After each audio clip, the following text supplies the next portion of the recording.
Yeah, how's it going today? 6th of October, Sunday, and we're gonna be taking a look at the market, what kind of opportunities we can find. In today's video, we're gonna be taking a look at infrastructure project. Perhaps we can touch on finances. Some of the metrics that I would be interested in understand how much per kilometer it would cost to build this tunnel, as well as value for investment, and perhaps other numbers we can take a look at potentially value and number of people that would receive benefits of having this kind of infrastructure project. Recently, I was taking a look at Japan and some of the infrastructure projects that Japan is doing when it comes to railways and very fast levitating trains that potentially after a certain point magnets do all the work, right? But that would be something that the Japan is doing. Perhaps very expensive, all these kind of things. Very, very expensive. About it can cost. It haven't been this project that haven't been finished, but roughly about 54 billion or so dollars, right? Well, that's a different story. But that could be some of the metrics that we can take a look at when it comes to this particular project and digging under water, as well as how much it will cost, how fast trains will be, all these kind of things. Starting with, I know today we're going to be taking a look at Helsinki Tallinn Tunnel.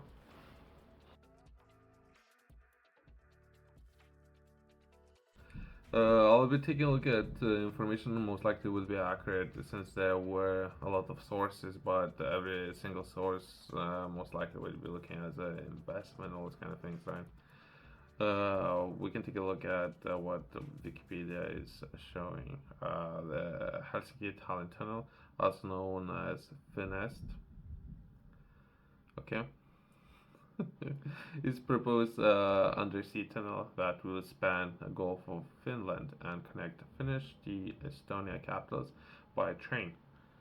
While this particular part, the route should be very straight as well as speed should be very fast, very straight and very fast, right? The tunnel's length will depend upon the route taken. The shortest distance across will have submarine length of 80 kilometers. So this is how deep potentially would need to be digged under, right? Some of those companies who can dig per 1 kilometer in Europe perhaps would be Spain, but as well as Switzerland is doing a lot of this kind of space, but either way, which make it 40% longer than current longest railway tunnel in the world, the 57 kilometers, right? Uh, Goddard Base Tunnel, that's the one that we're referring to, but either way, it has been estimated that the tunnel, if constructed, will cost roughly between 9 and 13 billion. But again, it depends on many factors and usually it goes over budget, right? It may open in 2030s. The European Union has approved 3.1 million in funding to feasibility studies. A pre-feasibility study from 2015 proposed a 250-kilometer top speed. Okay, okay. Since bullet trains, I believe those fall under a different category where it would have way faster, as well as it can go even faster if the trains would levitate, something that Japan is doing. So 250, it's alright, I guess. But either way.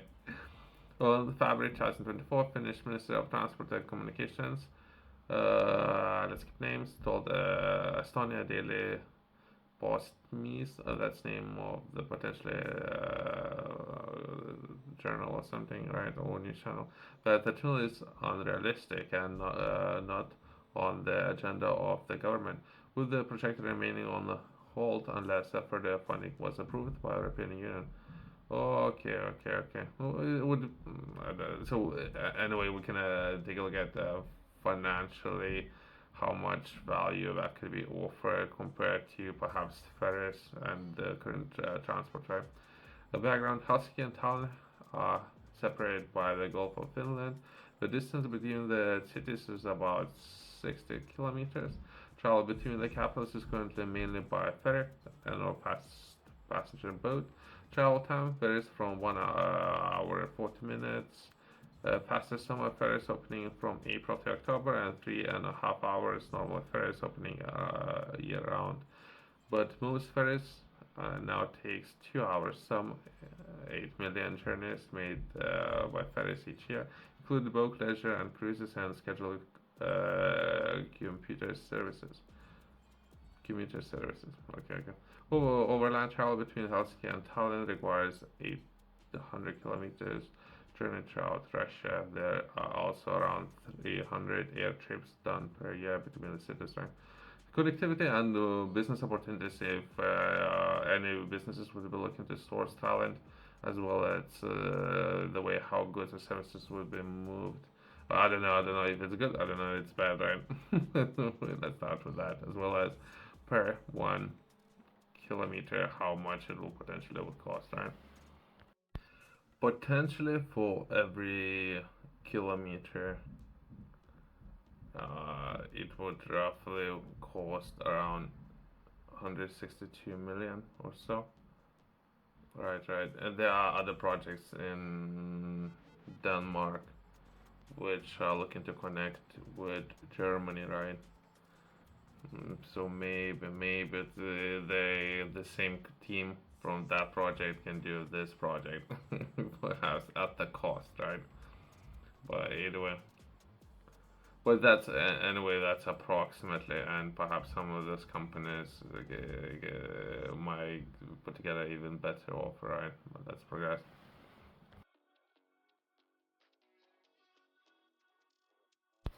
Although we can take a look at put things into perspective, that would be how much UK is paying for every kilometer. That would be UK's HS2 high speed 2 rail project. But there's a difference since the UK most likely is doing this project themselves. They're not outsourcing this. So there's a different story there. And estimates, because figures are always changing, right? For around 225 kilometers of track at first phase, and potentially, in other words, we're paying 320 millions for every kilometer. Where potentially things are changing all the time. There's many things can change. As of now, proposed project would cost half was as it would cost to dig until under Baltic Sea, right? Half. Well, again, things are in the makings, right? Anyway, we can reflect on a wider picture and what might be happening, right? Both cities has promised 100,000 for preparation studies or feasibility studies throughout the relevant ministers of each country have refused to grant any funding, and applicants is now planned to the EU to gain the additional funds needed for comprehensive survey estimated cost between half a million and 800. Yeah, because they're looking to employ, most likely they're looking to employ Italy, Spain, France, or Germany, and they're looking for who would like to pay for it. So, if the question is, these businesses are looking to do a survey, right? And now they're looking who will be looking to pay for a survey for those businesses take on this project to do this work. And it's such an interesting way to structuring some of this contract, right? So if Finland would do this project, or businesses based in Finland would do this project, what that has to do with anyone in a place like Germany, Brussels, or all these kind of things, what that has to do, take a look at what UK is doing. UK have carried out survey themselves and they're doing work themselves. That's UK, right? Completely works perfectly fine, right? But now we're taking a look at places like Finland to do a survey so that later many companies perhaps would be able to bet who would be interested in carrying out the work. Anyway, I don't know. On 13th of January 2009, newspaper reports suggested that applications for EU throughout the integrated program for comprehensive surveys has been denied, and experts at the City of Helsinki International Affairs Department suggest that may have been because of the political tensions within Estonia between the national administrations and the city of Tallinn, both controlled by rival political groups. Nevertheless, both cities have considered funding and our citizens themselves. So if they're interested, they can try it. They don't need additional pressure. I think they're getting along. It's just then other people coming in and start telling them what to do. This is perhaps that particular phase. Nobody likes it, right? Most likely Finland and Estonia is just fine, right? Anyway, on 2nd of April, it was announced that 100,000 preparatory survey named Helsinki Fix will assess where the more comprehensive profitability calculation should be done. The European Union will cover 85% of survey costs and the cities Helsinki and Tallinn, and the Harju country will pay the rest in the first official surveys about the tunnel. The results of preparatory survey were released in February 2019. The cost of the tunnel was estimated to cost between 9 or 13 billion, and the tunnel will open as early as after 2030. Anyway, we can reflect and we'll take a look in a little bit more detail, but that will be connectivity, which will be very important, connecting all the states, right?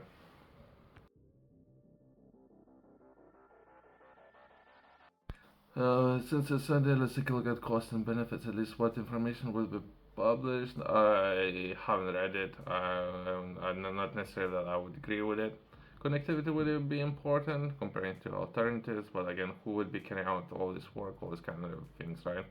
The cost of tunnel connectivity has been tentatively estimated to be or cost of building such a tunnel between 9 and 13 billion, which includes 3 billion for the tunnel excavation, between 2 and 3 billion to infrastructure and our security systems, over 1 billion for rolling stock and other equipment, and between 1 to 3 billion risk margin for unexpected stations. The project is estimated to be financially feasible for European Union, cover at least 40% of the cost, of the rest being shared between Finland and Estonia. Yeah, here you go, here you go. So potentially these countries would need to burden the cost, right? Anyway, it's a different story. So as if these countries do not have where to spend their money, right? And the two capital cities, for comparison, the Rail Baltic project has received 85% of its funding from EU. The economic benefits will be significant both in terms of increased connection and economic integration between two cities has been offered as an example, but also is wider connection convention passenger train connections between southern Finland and all Baltic states, and a fixed link of freight across Finland and all Rail Baltica.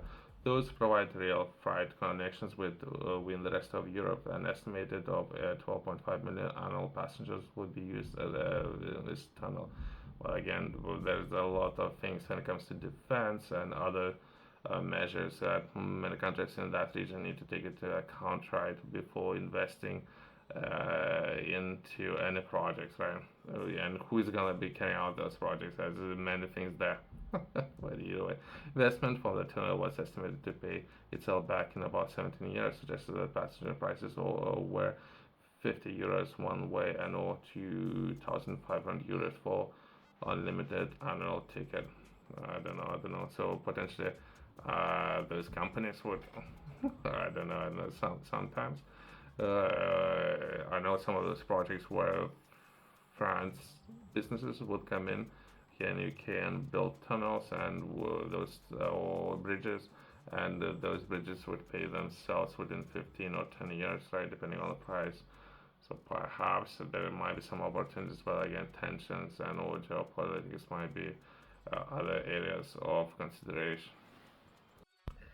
There are a lot of projects already that are taking place in the region, right? So potentially there might be a lot of things that would go in different stages: stage one, stage two, stage three, stage four, and perhaps a lot of things are already in motion, right? Perhaps. I think Estonia and Finland, there might be some tensions, but they most likely they're alright. Just the prices and who is going to be paying for what, and all these kind of things that there might be some disagreements, right? What's that been said? Connectivity and all those kind of similar massive projects. Perhaps after there might be some companies who are already doing a lot of work in Denmark. Perhaps some of those companies would be able to bid for this particular project after we finish in Denmark and Germany, and there might be more competition in the market after that. So there's no reason to rush into those kind of decisions, right? In particular, we're taking a look at 13 or so billion, right? Let's close on that. Thanks for watching. See you next one.